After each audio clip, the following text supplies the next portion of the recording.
First-time home buyers in California, listen up. CALHFA, California Housing and Finance Agency, has made some new updates that benefit you, the first-time home buyer in California.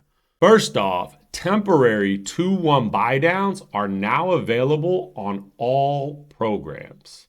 There are some additional programs, Cal Plus, Cal Ready, and My Access, which provide some additional bond options for down payment assistance, and better yet, improved closing cost assistance. Biggest difference you're going to see in these programs versus the old programs are in the interest rates. And as we know, rates absolutely matter.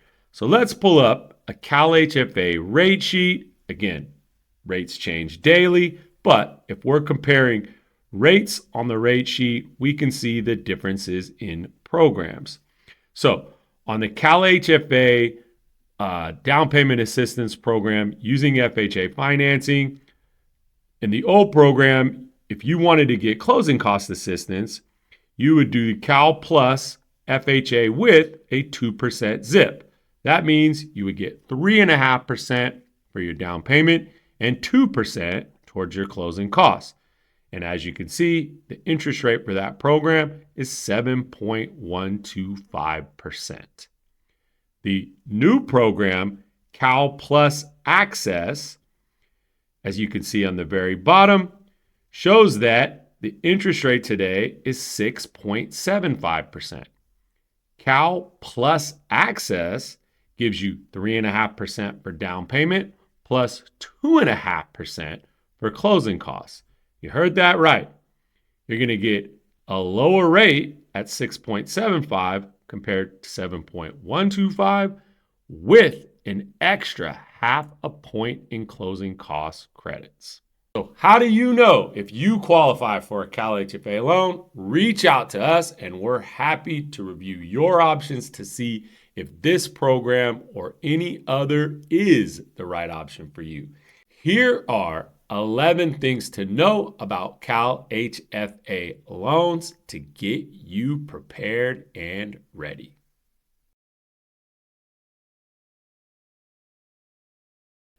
Zillow has revised its hottest and weakest housing markets for 2025.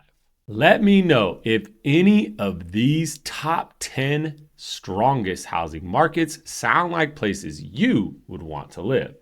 Maybe Atlantic City. I used to like the show Boardwalk Empire. It seems like a cool place. And can see that the Northeast continues to have a strong housing market overall. The weakest markets, according to Zillow, predominantly are in Louisiana. What is happening in Louisiana?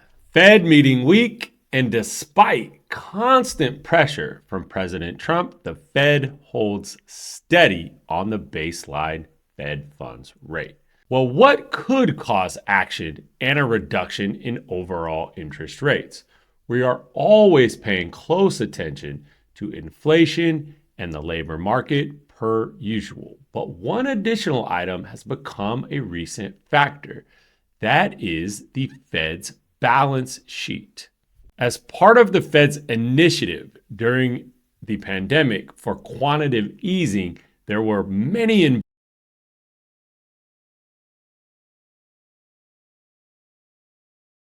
yields. Then in 2022, it was announced an initiative to reduce and run off the Fed's balance sheet. Well, easing that runoff or even potentially reinvesting back into those same mortgage-backed securities would have an immediate impact on Treasury yields, thus causing interest rates to reduce. So, President Trump, if you want to lower interest rates, that is the game plan to follow.